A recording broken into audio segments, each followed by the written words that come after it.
Fala galera, eu sou o Ricardo Sotero, bem-vindos ao Projeto Tokusatsu, onde falamos de filmes de efeitos especiais e afins. E hoje, dia de lista, vamos falar daquele que o pessoal chama erroneamente de Spider-Man. Eu não vou entrar muito em detalhes aqui, porque a lista é um pouco mais sobre outra coisa. Quando eu tiver o review da série do Spider-Man japonês, daí a gente fala mais sobre a pronúncia do nome dele. Então, que tal listar aquelas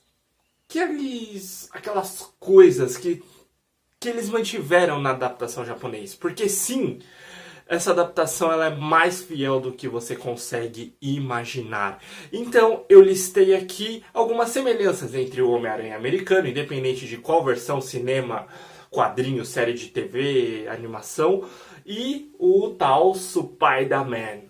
Então pega o seu robô gigante que hoje vai começar mais um Gatai. Primeiro ponto aqui que eu gostaria de trazer são as fotografias do Aranha. Sim, Takuya Yamashiro, ele não era fotógrafo assim como Peter Parker. Porém, a namorada dele, Hitomi, ou alguém que ficava seguindo ele, creio que seja a namorada, ela era uma fotógrafa freelancer. E a chefe dela, que era uma das vilãs disfarçada, mais precisamente a amazonense, usava isso para ela tentar descobrir a verdadeira identidade do Aranha. Então, isso me lembrou um pouco o fato do Jameson sempre querer que o Peter tire fotos do Aranha. Apesar que ele nunca quis saber a identidade, né? Eu acho que quis saber, porque de qualquer jeito ele queria derrubar o Aranha. Qual seria a melhor maneira? O segundo ponto é a aparência. Claro, é meio óbvio que a roupa do Homem-Aranha japonês ela é idêntica à do Homem-Aranha americano. Ela literalmente é idêntica. Até mesmo o desenho dos olhos, tudo. Claro, pra época ela parecia bem uma fantasia de Halloween. Mas ela era muito fiel. E não só isso. O fato dele usar o lançador de teia, que também era o transformador, ou o jeito que ele se movia, a expressão corporal dele, quando ele escalava paredes ou quando ele se apresentava ao inimigo, ele pegava uma posição que ficava idêntica àquelas fotos e artes que a gente vê do filme do Sanheim. Eu vou colocar aqui na tela para ficar mais fácil de ilustrar. E o terceiro ponto são os poderes. Takuya Yamashiro e Peter Parker têm os mesmos poderes. Inclusive, alguns que apareceram aqui também foram abordados em filmes meio que recentes do Homem-Aranha, 2012 pra cá. Como, por exemplo, com a versão antiga ou com a versão original, Takuya também tinha o sentido aranha, ele chamava assim, apesar que era uma coisa que parecia que ele previa até o futuro. Ele tinha força, ele escalava paredes, ele também lançava teia pelo lançador. E agilidade, ele é um dos heróis mais acrobáticos de Tokusatsu que eu já vi. E também ele tem um sentido extremamente aguçado, coisa que a gente só foi meio que perceber, pelo menos eu, no meu caso.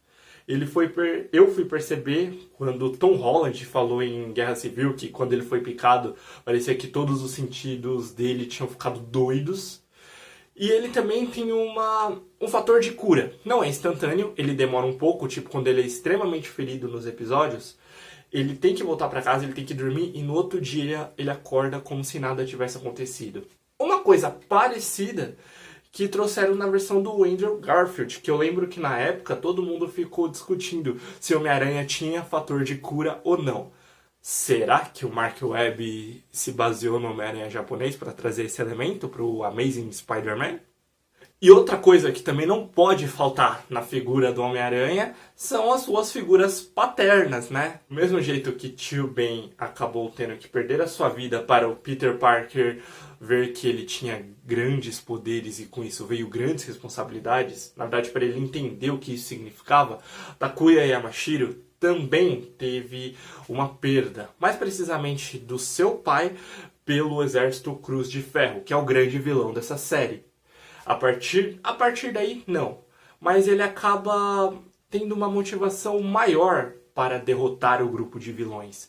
E é claro também o altruísmo dele, porque ele é ele é um personagem extremamente altruísta e ele demonstra isso muito bem nos episódios. Quinto e último ponto, identidade secreta. Sim, não é muito comum em Tokusatsu o pessoal ter identidade secreta. Na era Showa, eles tinham mais. Hoje, eles têm bem menos, o que eu acho um erro. Porque o que eu gosto na história de super-herói são suas identidades secretas e as consequências que isso tem. O Homem-Aranha, como ele é, não sei se é porque ele é Showa, não sei se tivesse uma versão hoje, ele continuaria tendo identidade secreta. Mas nesse caso, trouxe situações muito parecidas com o que a gente via nas versões americanas dele. Tipo, muitas vezes ele teve que se passar por covarde, imaturo, e isso causava algumas desavenças na família dele, que simplesmente xingavam ele, tipo, você é o covarde, você não cresce. Lembra muito a versão do Toei, principalmente naquela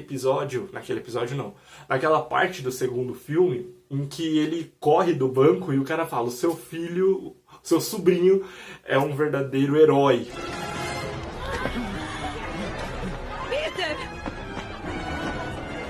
Não me deixe aqui! O seu sobrinho é um verdadeiro herói. Mas as pessoas sabiam disso. Ou quando a Mary Jane queria que ele fosse na peça dela e ele nunca ia, faltava nos compromissos, não apoiava os amigos. Ou quando o Dr. Octopus falou pra ele, inteligente, mas preguiçoso. Ou quando o Kurt O'Connor, no primeiro filme, expulsou ele. Realmente, são situações que não importa a versão do Aranha, ela tem que acontecer.